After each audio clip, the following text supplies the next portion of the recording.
보이지 않은 하나님께서 보이는 하나님으로 오신 성육신 하신 분이 바로 그리스도 예수이시죠. 그래서 구약에서 하나님의 말씀을 통하여서 그렇게 풍부한 하나님에 관한 계시를 주셨지만은 이 땅에 성육신 하신 그리스도 예수보다 구약의 그 많은 말씀의 그 계시가 그리스도 예수 성육신에 비하여서 빛이 더 약한 것이죠. 그래서 이 땅에 사람으로 오신 그리스도 예수의 그분의 삶과 그분의 인격과 그분의 성품은 하나님의 계시 가운데 최절정, 최고의 하나님의 계시가 바로 우리 주님 자신인 것을 우리는 알고 있습니다. 그래서 하나님께서 당신께서 죄인을 얼마나 사랑하시는지, 얼마나 죄인을 향해서 뜨거운 사랑을 가지고 계시는지, 그 사랑을 가장 절절하게 보여주는 것이 우리 주님이 공생의 가운데에 죄인들을 특별히 찾아다니면서 주님께서 죄인을 만나주시는 그 사건인 것을 볼 수 있는 거죠. 그래서 요한복음 이 3장과 4장이 대비되어지는데, 요한복음 3장에는 늦은 밤에 예수님을 만나러 찾아라 온 바로 니고데모 이야기가 있습니다. 니고데모는 세상에서 똑똑하고 잘나고 높은 사회적인 신분을 가진 사내든 공의의 의원입니다.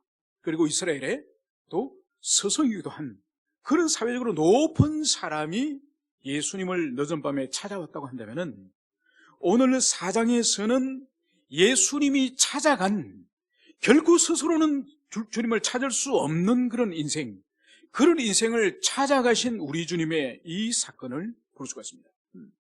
여러분, 예수님께서는 특별히 모든 인생들을 사랑하시지만은, 모든 죄인들을 사랑하시지만은 특별히 주님께서 애정을 가지시고 직접 당신의 발로 찾아가신 영혼들이 특별히 있습니다. 여러분, 그 사람을 몇 명을 예로 든다고 한다면 마태복음 18장에 가면은, 18장에 우리 주님께서 잃어버린 양의 비유를 말씀하세요. 이 목자가 잃어버린 양 한 마리를 찾기 위해서 99마리를 들판에 두고 잃어버린 한 마리 양을 찾으러 이 목자가 떠나는 거죠. 그게 바로 하나님 아버지께서 죄인을 찾아오시는, 그리스도 예수께서 죄인을 찾아오시는 그 사건을 기록을 하고 있는 거죠. 그래서 마가복음 5장에 가면은, 마가복음 5장에서는 주님께서 이 팔레스타인, 이 가나안 땅, 당신께서 사역하시는 그 땅을 떠나서 배를 타고 갈릴리 바다를 건너가시는 사건이 있습니다. 그 바다를 건너가는 그 땅이 무슨 땅이고 하니까 그라사 지방이에요. 그라사 지방. 그러니까 유대인이 아니에요. 여기는 이방인들 땅이요. 이 그라사 지방에 주님께서 배를 타고 제자들하고 가셨는데, 그 장소가 어디냐? 공동묘지. 그 그라사 지방 마을에 귀신이 들려가지고 마을 공동체에 살 수가 없고 무덤에 이제 미쳐가지고 무덤에서 사는 한 사나이 되는 거죠. 바로 그 사람을 우리 주님께서, 그 영혼을 구원하기 위해서 바로 그 갈릴리 바다를 통과하여서 제자들과 함께 그 귀신들에 미친 사람을 주님께서 찾으신 거죠.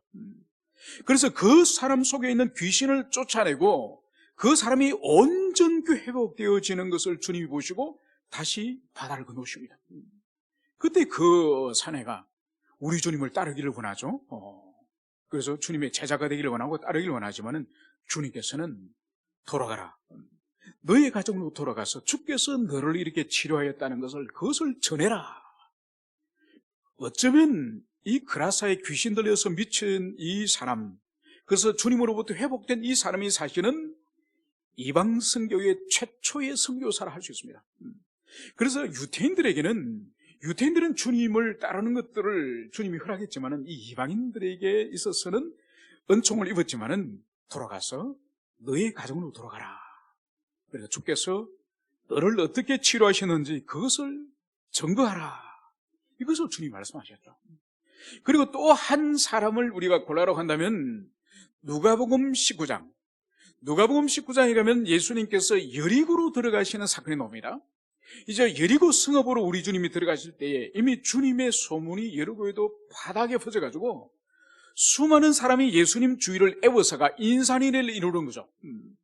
바로 그 여리고 성읍에 자기 동족의 등을 쳐서 먹고 사는 세리장 삭개오가 있지 않겠습니까? 그래서 이 삭개오가 예수님이 여리고 성읍으로 오신다는 이 소식을 듣고 예수님을 보기 위해서 나갔지만은 이 삭개오는 키가 작은 사람이에요. 키가 작아서 많은 군중들이 주님을 둘러싸고 있기 때문에 주님의 얼굴을 볼 수가 없는 거죠. 그래서 주님이 걸어오실 그 길목에 앞장서서 먼저 나가서 바로 돌무화과 나무 위에 이 삭개오가 올라갑니다. 그러니까 세리장이니까 사회적인 어떤 신분이 있겠죠.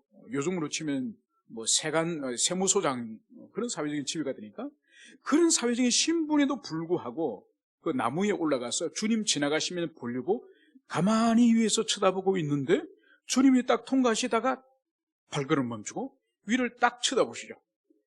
삭개오야 내려오너라. 자기 이름을 부르는 이 말에 이 삭개오가 너무 충격을 받고 놀라서 내려옵니다. 그러면서 주님이 하시는 말씀이 삭개오야 내가 오늘은 너의 집에 오늘 유하야 되겠다. 그러면서 이 삭개오가 동족으로부터 로마의 앞잡이로서 백성의 세금을 빨아먹는 그런 사람으로 정죄되어지고 그렇게 비난받던 이 사람의 집에 우리 주님이 찾아가시는 것을 볼 수 있는 거죠.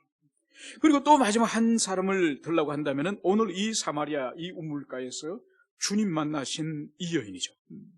그래서 이 여인의 정체성을 알 수 있는 것이 바로 6시에 오늘날로 치면 12시에 이 사마리아 우물가에 이 여인이 물을 길러 온 것이죠.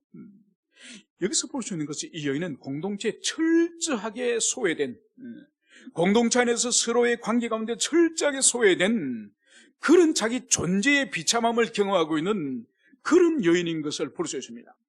오늘 이 여인의 이 존재의 비참함의 본질이 뭐냐? 바로 주님과 오늘 이 대화를 나누다가 주님께서 오늘 내 남편을 데리고 오너라 이 말씀을 하는 것을 우리가 볼 때에 이 여인에게 가장 치명적인 트라우마가 가정의 문제고 남편의 문제라는 것을 볼 수 있습니다.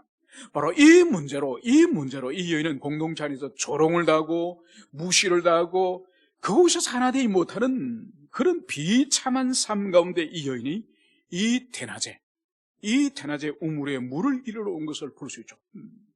바로 우리 주님께서도 이 여인이 그 시간에 물을 길러 오는 것을 주님의 완전한 지혜로 주님께서 아시고 바로 이 유다에서 이 세례 사역이 끝나고 나서 부지런히 이 사마리아 수가성까지 주님께서 제자들과 함께 이 대낮에 걸어왔음을 그것을 볼 수 있습니다. 여러분 원래 이 유대인들은 이 팔레스타인 지방에는 오늘날도 마찬가지지만은 2000년 전에는 이 낮에 한 10시 정도 11시 정도 되면 벌써 온도가 40몇 도씩 올라갑니다. 그리고 한 12시 정도 되면 50도 55도까지 올라가야 돼요. 그러니까 한 11시 전후가 되면은 이미 일을 하던 것을 멈춥니다. 멈추고 나그네들은 여행을 하던 사람들은 멈추고 그래서 나무 아래로 피하든지 아니면은 이 광야에 큰 반성이나 이 바위가 있으면은 그 바위 그늘에 들어가서 이제 이 때학볕이 지나기를 한 2시, 3시 정도 시간이 지나기까지 피하는 것입니다. 왜냐하면 그 대낮에 그 일을 하다가 아니면 걷다가는 죽을 수 있기 때문에. 그런데 주님께서 지금 이 사마리아 이 수가성의 우물가에 도착한 시간이 제6시라는 것을 말씀하고 있는 것을 볼 때에 12시 정오까지 아주 주님과 제자들이 부지런히 걸었던 거야. 부지런히 걸어서 오늘 주님께서 이 12명의 제자들을 다 마을로 음식을 구하러 다 돌려보냅니다. 여러분 13명이 먹을 음식을 12명이 사러 갈 필요가 있을까요? 여러분 컵라면 13개 사는데 12명 보내가지고 그죠? 그 무거운 짐이라고 그죠? 다른 의도가 있는 거죠. 주님께서 이 12명의 제자를 다 돌려보내고 나니까 이 물동이를 든 여인이 나타난 거예요. 그리고 이 여인에게 달려가서 물을 좀 달라. 그러면서 이 여인은 의아합니다. 분명히 이 사내는 유태인인데 자신은 이 사마리아 여인인데 우리는 서로 상종을 하지 않는데 대화를 하지 않는데 여러분 여기는 우리가 이 사마리아인들과 유태인들과의 관계를 우리가 이해를 해야 되는 거죠. 원래 이 땅에 사마리아인이라는 사람들이 역사 속에 살지는 않았습니다. 이 사람들은 역사 속에서 새롭게 발생한 민족인데 언제 발생하느냐? 북쪽의 10지파와 남쪽의 2지파가 남북 분단의 국가를 이뤘지 않습니까? 그죠? 그때 먼저 722년, 기원전 721년도에 이 북쪽에 이 북이스라엘이 멸망합니다. 그리고 150년 후에 586년도에 이 남유다가 멸망하고, 그래서 150년 전 722년도에 멸망할 때에 누구에게 말하냐? 이 아수르 제국이라고 하는 이 아주 지독한 광푸한 이 민족에게 망해요. 그래서 이 민족은 어떤 정책을 하는 거니까 이 아수르 제국이 메소포타미아를 통일한 거대한 제국이었거든요. 그러니까 이 예루살렘에 있는 이 중심으로 한 이 유대인들, 북쪽에 있는 10지파, 이 사마리아를 중심으로 한 10지파를 많은 이 하나님의 언약의 백성들을 포로로 끌고 갑니다. 끌고 가고 아수르 제국이 정복한 또 다른 지역에 있는 민족, 또 다른 민족을 이쪽으로 끌고 오는 거예요. 그래서 언약의 백성은 다른 영토로 보내고 다른 땅에 살던 민족은 이 땅으로 오도록 하고, 그리고 결혼을 시켜버린 거예요. 그러니까 결혼을 시키니까 거기에서 혼혈 종족이 태어나겠죠? 바로 이 혼혈 종족이 이 사마리아 종족이에요. 그래서 이들이 순수한 이 유대인들, 그래서 이후에 이스라엘 백성들이 바벨론으로 포로로 끌려가지 않습니까? 끌려갔다 70년이 되고 돌아오잖아요. 돌아와서 스룹바벨이 총독으로 이제 지휘하여서 성전을 건축합니다. 성전을 건축하는데 이 북쪽에 있던 이 사마리아 종족들이 성전 건축에 참여하려고 하는 거예요. 왜냐하면 자기들도 비록 혼혈 종족이지만은 자기들은 여전히 아브라함의 조상이고 야곱도 조상이라고 스스로 그렇게 생각하는 거예요. 그런데 이 순수한 유대인들이 볼 때는 더러운 종족인 거죠.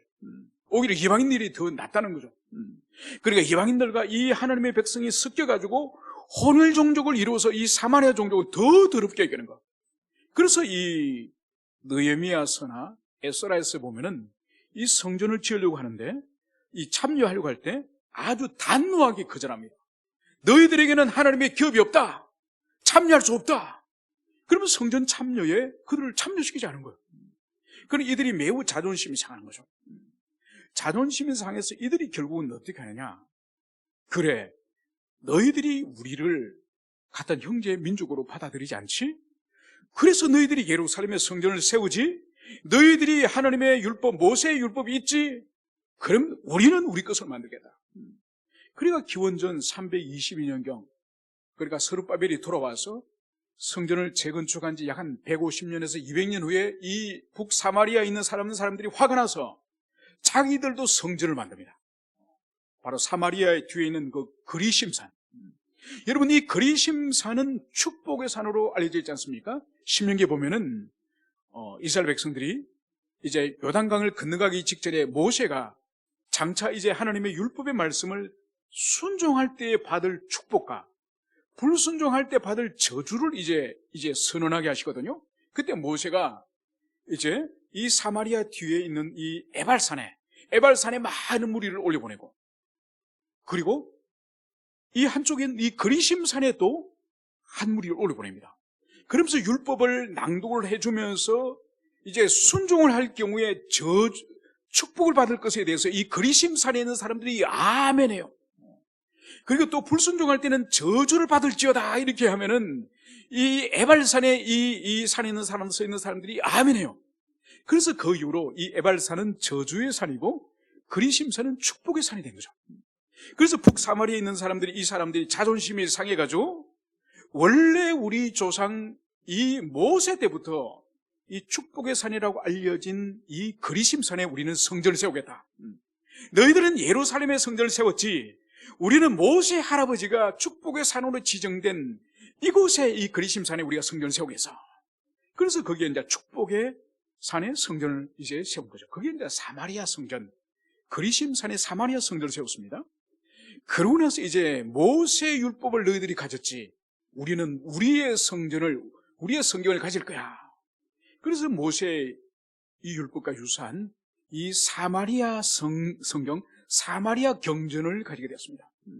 물론 이들은 큰 오류가 뭔가 하니까 오늘 예수님께서도 우리가 읽었던 이 본문 안에서 이들이 가지고 있는 이 계시가 얼마나 부정확한지를 우리가 오늘 묵상한 말씀 가운데서 그것을 지적하십니다. 뭔가 하니까 이 남쪽에 있는 이 예루살렘을 중심으로 한 이 예루살렘 성전에서 예배하는 이 두 지파들에게 있어서는 구약을, 모세의 율법을 기본으로 해서 역사서와 시가서와 예언서와 이 모든 구약 전체를 하나님의 말씀으로 봤습니다. 그런데 이 사마리아인들은 모세의 오경만 사마리아 오경이라 그래가지고 이것만 자기들은 하나님의 말씀으로 받아들인 거죠. 여러분, 그렇기 때문에 이 사마리아인들이 하나님을 아는 이 지식에서는 매우 이들이 불완전함을, 그것을 여기서 볼 수가 있습니다. 아무튼 이 여인과 이제 주님과의 이 대화를 이 여인이 부자연스럽게 받은 역사적 이유를 오늘 말씀을 드렸습니다. 그러면서 이제 우리 주님께서는 물이라고 하는 이 접촉점을 가지고 오늘 이 여인과 대화를 하기 시작합니다.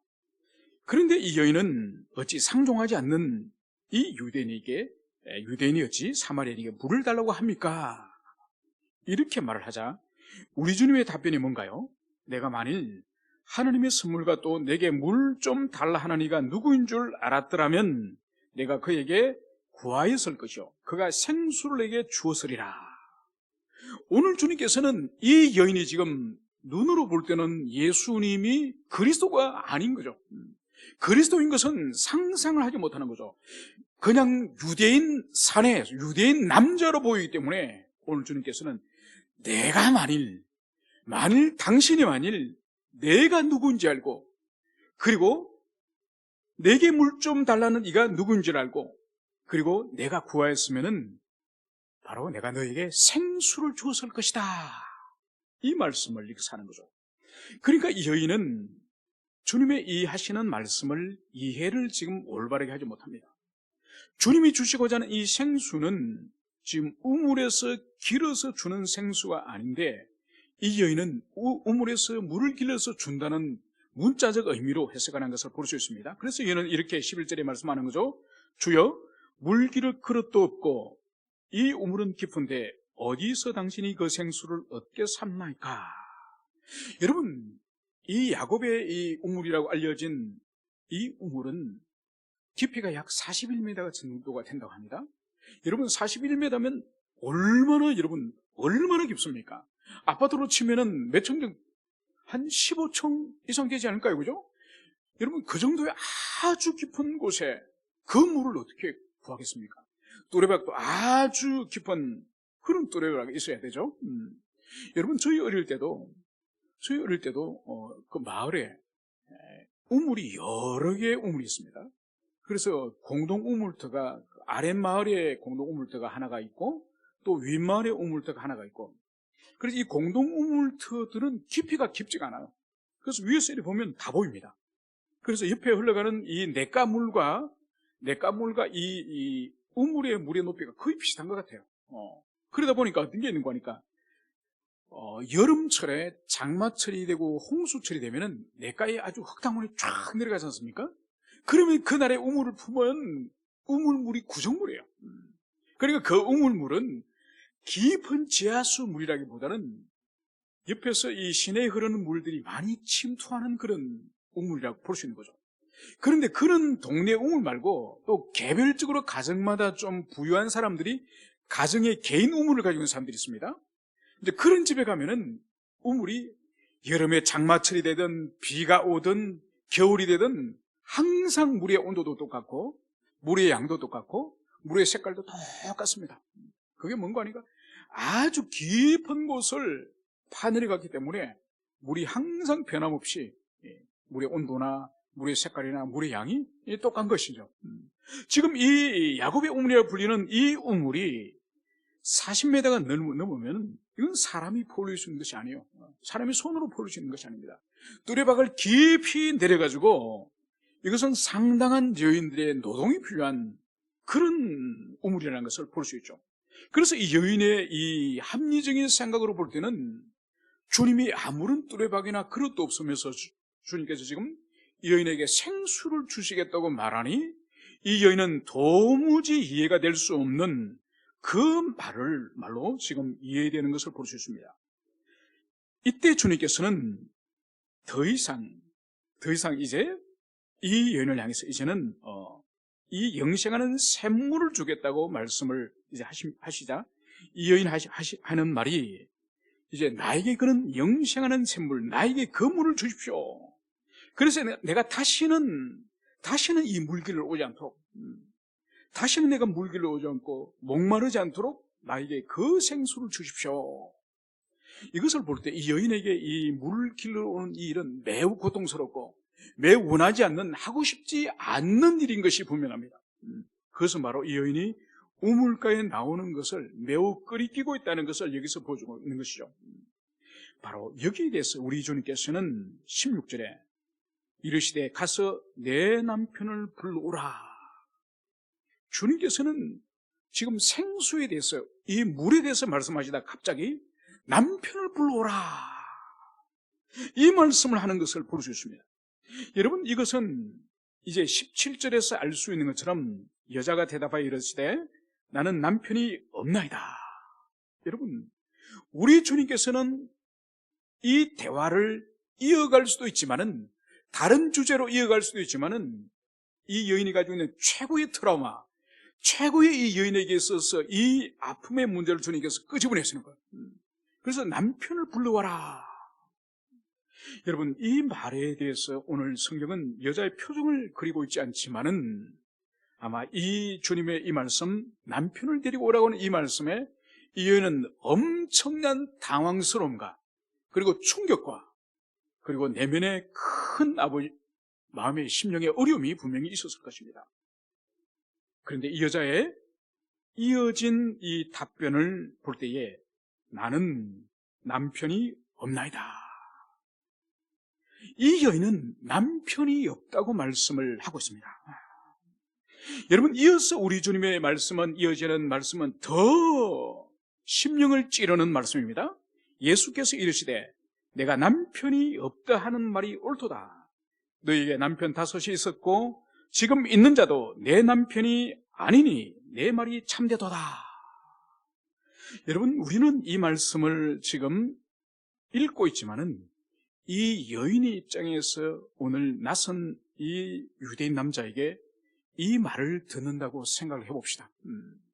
여러분, 얼마나 충격이 크고 당황스럽고 또 어떻게 보면 가슴이 찢겨지는 그런 트라우마를 느낄 수 있는 그런 주님의 말씀입니까? 여러분, 여기서 우리가 지켜볼 것은 주님께서는 이 두 양면을 가지고 있다는 거죠. 첫 번째는 오늘 주님께서 이 여인의 가장 영혼이 깊은 이 상처의 문제기도 하고 또 죄의 문제기도 한 이 문제를 오늘 주님께서 터치하기 위해서 제자들을 다 보내신 거예요. 여러분, 여기서 주님께서는 한 사람의 영혼을 고치시고 회복시키기 위해서 한 사람의 여인의 그 약점, 여인의 그 트라우마를 다루심에도 있어서 얼마나 주의 깊고 배려심이 큰지, 연약한 영혼을 향해서 주님의 한없는 사랑과 자비하심을 여기서 볼 수 있는 거죠. 여러분, 여기서 볼 수 있는 것이 바로 창조주 하나님, 당신의 형상을 따라서 지으신 이 창조주 하나님이 당신의 형상인 이 연약한 여인, 이 한 여인을 얼마나 세밀하게 주님께서 다루시고 그 여인을 배려하시고 그 여인에게 자비와 궁유를 베푸시는 그런 분이신지를 여기서 볼 수 있는 거예요. 여러분, 그래서 우리 기독교는 하나님이 인간 한 사람 한 사람을, 한 인생 한 인생을 천하보다 귀히 여기시는 하나님의 그 자비하심을 본받는 사람이 우리 그리스도인이에요. 그래서 우리 그리스도인은 사람이 그 사람의 사회적인 신분이 어찌하든지 간에, 배움이 어찌하든지 간에, 소유가 어찌하든지 간에 상관없이 노인이든지 어린아이든지 식물인간이든지 장인이든지 인간을 하찮게 여기는 그것은 모두 다 사악한 거예요. 여기서 우리 예수님이 이 연약한 인생, 죄 가운데서 이 불쌍한 이 인생을 얼마나 이 세밀하고 배려심 있게 다룹니까? 그죠? 여러분, 우리 그리스도인들이 사람을 대할 때에, 인간을 대할 때에 이런 태도와 이런 마음을 가져야 돼요. 하나님이신 예수님께서도 한 여인의 연약한 부분, 한 여인의 약점을 다루실 때도 이렇게 주의 깊게 다루셨다고 한다면, 같은 이웃으로서, 같은 지체로서 우리는 얼마나 우리의 사랑하는 자녀들, 우리의 가족들, 우리의 교우들, 우리 직장의 동료들, 이 땅에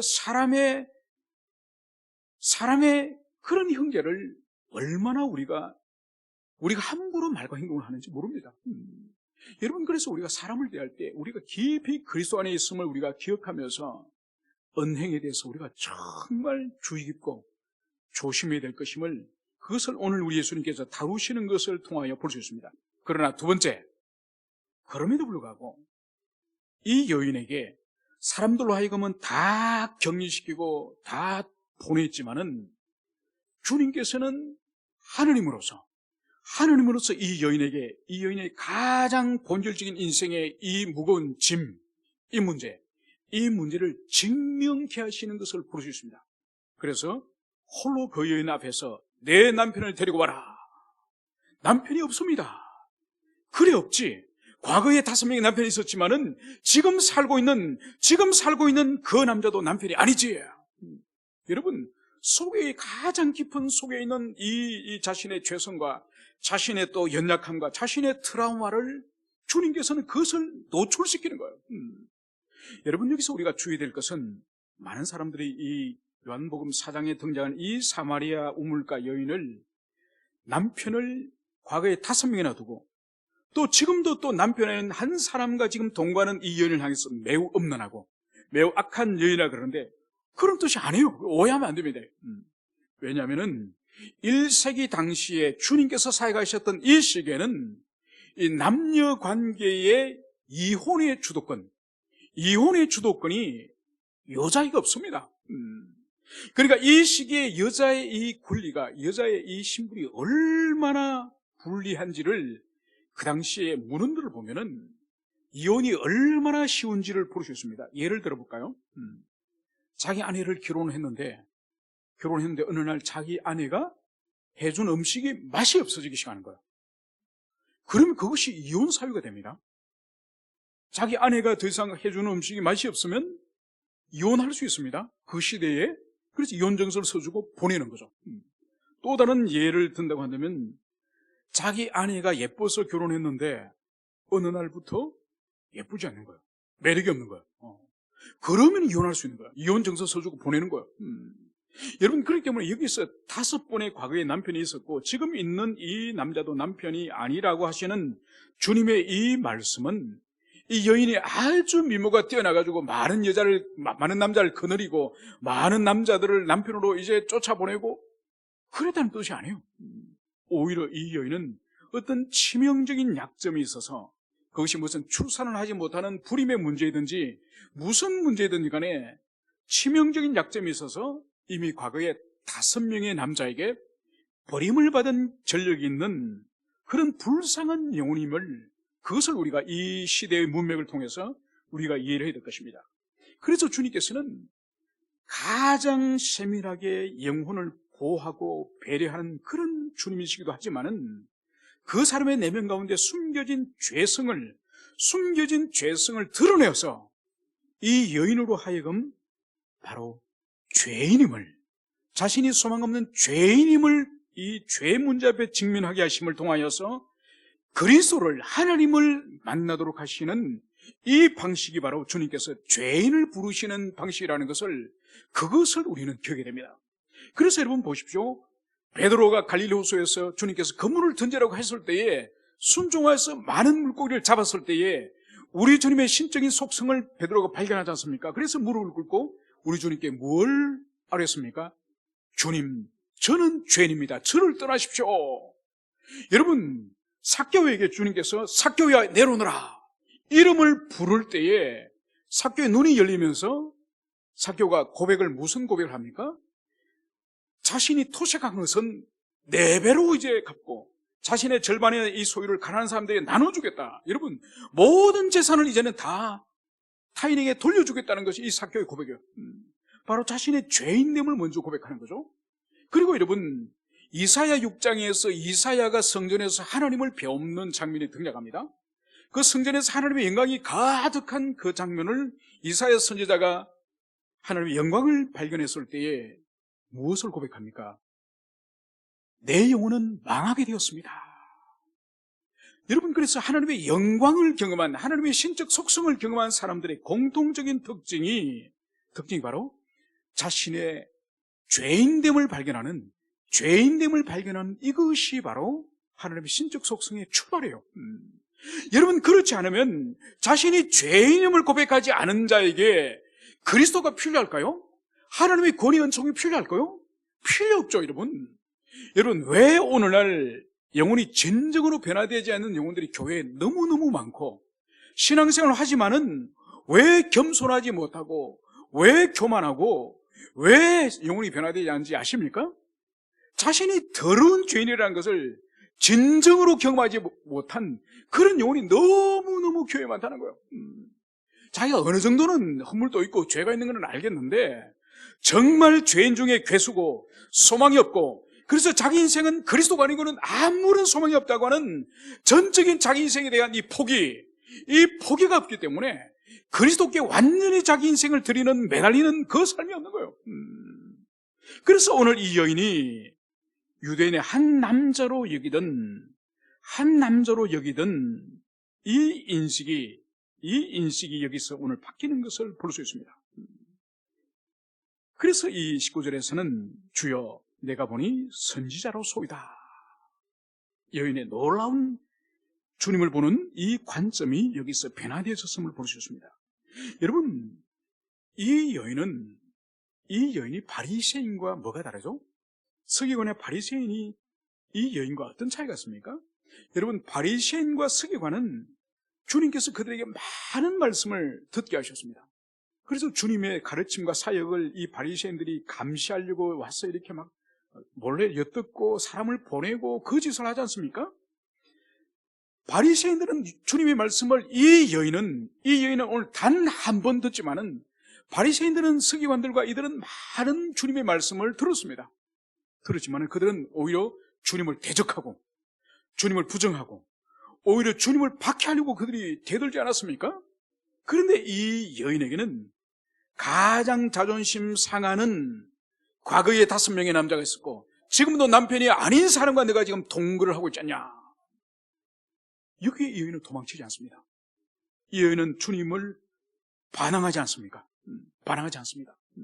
묵묵히 이 여인은 이것을 오늘 자리에 박차지 않고 이것을 듣고 있는 것을 볼 수 있습니다. 그러면서 내가 보니 이제 선지자로소이다. 이 고백을 여기서 하는 거죠. 그러면서 이 여인의 그 다음에 이어지는 20절과 21절에서 우리 주님의 말씀과 이 여인의 말씀을 마지막으로 살펴보겠습니다. 여인은 20절에서 이렇게 말씀을 하는 거죠. 우리 조상들은 이 산에서 예배하였는데 당신들의 말은 예배할 곳이 예루살렘이 있다 하더이다. 오늘 여인의 이 대화의 흐름을 봅시다. 지금 주님은 남편의 이야기를 지금 끄집어냈습니다. 그런데 이 여인은 남편의 이야기에서 지금 예배로 옮겨가는 것을 볼 수 있습니다. 그래서 어떤 사람은 이 20절에 자기들의 조상들은 이 거리심산에서 예배를 하지만은 유대인들 당신들은 예루살렘에서 예배하지 않습니까? 이 말을 하는 이유가 주님께서 남편의 문제를 집요하게 주님께서 지금 지적하시니 이 여인이 지금 말의 흐름을 지금 돌린다. 이렇게 해석을 하는 사람도 있지만은 그러나 그렇게 보기보다는 다르게 해석을 하는 것이 더 이 문맥의 전후 문맥을 볼 때 바람직한 거죠. 바로 뭔가 하니까 이 여인에게 실존적으로 경험하고 있는 이 가장 큰 고통은 이 남자의 문제예요. 이 남편의 문제, 남자의 문제이지만은 이 여인에게 이 해결의 방식은 남자의 문제로 해결이 되는 것이 아니에요. 이 여인은 자기 인생의 이 무거운 짐, 이 무겁고 수치스러운 이 짐을 해결하기 위해서는 예배를 통해서 하나님을 만나는 그 일에 이 문제에 열쇠가 있다는 것을 이 여인은 고백하는 거예요. 그래서 우리가 이 여인이 남편의 문제에서 예배의 처소, 예배의 문제로 지금 옮겨가는 이것을 이 남자가 말꼬리를 돌린다고 이렇게 해석할 것이 아니라 이 여인 자신이 가지고 있는 이 실존의 문제, 이 실존의 문제를 해결하는 방식도 유일하게 하나님께 예배하는, 하나님을 만나는, 거기에 인생의 해답이 있음을 이 여인이 그 말로 지금 옮겨가고 있음을, 그것을 보여주셨습니다. 여러분, 이 세상에 문제가 없는 사람은 없고, 문제가 없는 가정은 없고, 문제가 없는 교회는 없고, 문제가 없는 시대는 없고, 문제가 없는 나라와 공동체는 없습니다. 모든 한 개인으로부터 시작해서 한 가정, 그리고 여러분 한 교회, 그리고 한 시대, 여러분 하나님께서는 문제를 항상 남겨두세요. 하나님 문제를 만들어서 주는 것이 아니라 인간이 가지고 있는 내재적인 부패성과 인간이 가지고 있는 내재적인 이 무능력 때문에 스스로 해결할 수 없는, 절대로 스스로 해결할 수 없는 문제를 하나님께서 남겨두시는 거예요. 여러분, 그 남겨두신 문제의 본질이 오늘 예수님이 이것을 여인에게 끌어내시는 거예요. 이 여인은 그 남편의 문제, 남자의 문제 때문에 수치스럽고 이 공동체에서 소외되어서 그것이 자기 인생에 비참함을 주지만은 오늘 주님께서는 그 비참함을 가지고 살아가는 여인에게 이 남자의 문제를 끄집어내므로 말미암아서 자기 자신의 무능과 자기 자신의 죄인임을 깨닫게 해주시고 바로 이 여인으로 하여금 하나님 안에서 그 답이 있음을 알게 하시면서 이 여인에게 지금 예배의 문제로 주님께서 이끄시는 것을 여기서 볼 수 있는 거죠. 여러분, 그래서 우리 인생의 개인의 문제거나 우리 가정의 문제거나 우리 공동체의 사회 문제거나 여러분, 이 모든 문제의 모양은 다 다르지만은 해답은 오직 하나밖에 없습니다. 해답이 두 개가 있는 것이 아니에요. 해답은 하나님의 관계 안에서 그 해답이 있는 거예요. 이것을 벗어나서 해답을 만들고 해답을 찾아오려는 것은, 이것은 모든 것이 인본주의고 모든 것이 실패할 수밖에 없는 것이에요. 여러분 인생에 지금 여러분 개인적인 문제 없습니까? 여러분 없습니까? 우리 형제 없습니까? 여러분의 가정은 없습니까? 모든 가족들이 완전히 성경과 진리 안에서, 성령 안에서 완전히 일치하면서 그렇게 온 가족들이 다 연합됩니까? 여러분, 절대로 그런 일 없습니다. 부부의 문제가 있든지 자식과의 문제가 있든지 또 형제끼리 동기간의 문제가 있든지 아니면 물질의 문제가 있든지 가족 중에 질병이 있든지, 여러분 그 가족과 그 개인이 해결할 수 없는 자신의 능력 넘어 있는 그 문제를 주님이 남겨두신다니까요. 그 문제는 남겨두신 이유가 하나님께 그 문제 때문에 나오라고, 그 문제 때문에 겸손하게 주님 앞에 엎드리라고. 여러분, 그렇기 때문에 그 해결할 수 없는 문제는 하나님의 주권을 인정하는 하나님의 은혜의 방편이에요. 은혜의 방편의 다른 얼굴이에요. 그래서 그 문제를 가지고 신세를 한탄한다든지 하나님을 원망한다든지 자신의 무능을, 아니면 가장의 무능을 한탄하는 것은 매우 어리석은 거예요. 그것을 허락하신 이유는 그거를 붙들고 바로 주님 앞에 나오시도록 하기 위한 하나님의 은혜의 방편이라는 것을, 그것을 여러분들이 가슴에 새기시길 바랍니다. 그러면서 이제 이 여인이 예배의 장소, 예배의 처소에 대한 질문을 하지만은 오늘 21절에서 예수님은 여자여, 내 말을 믿어라. 이 산에서도 말고 예루살렘에서도 말고 너희가 아버지께 예배할 때가 이르리라. 이제 주님께서는 이스라엘 백성들이 남북으로 흩어져서 북쪽에서는 사마리아 성전을 지어서 그 그리심상 모세 할아버지가 축복하였던 이 산이 성전이다 주장했고, 남쪽에 예루살렘에 있던 이 유대인들은 모세 율법에 지정된 처소가 바로 이 예루살렘이다. 서로 그렇게 장소의 우월성을 가지고 이렇게 다투던 이들의 옛 시대가 끝나고 이제는 예루살렘도 아니요 사마리아 그리심산도 아닌 이제 하나님 앞에 이제 성령과 진리 안에서 예배할 새 시대가 열릴 것이다. 이 말씀을 오늘 이 여인에게 하는 거죠. 여러분, 이 여인은 부끄러운 삶을 평생을 살았지만은 이 여인과의 대화 가운데에 새 시대에, 성령의 시대에, 새 교회의 시대에 예배가 어떤 형태로 일어날 것인지 영광스러운 계시를 이 여인에게 최초로 주님께서 허락해 주시는 거죠. 그래서 당신의 부활의 영광스러운 그 첫 모습을 일곱 귀신이 들렸던 그 더러운 부정한 여인으로 낙인 찍혔던 막달라 마리아에게 영광스러운 부활의 모습을 주님께서 보여주셨던 것처럼 새로운 교회 시대의 진리와 성령 안에서 예배하는 이 새로운 이 예배의 양식을 이 부정한 이 사마리아 우물가 이 여인에게 영광스러운 계시를 오늘 보여주신 것을 볼 수 있습니다.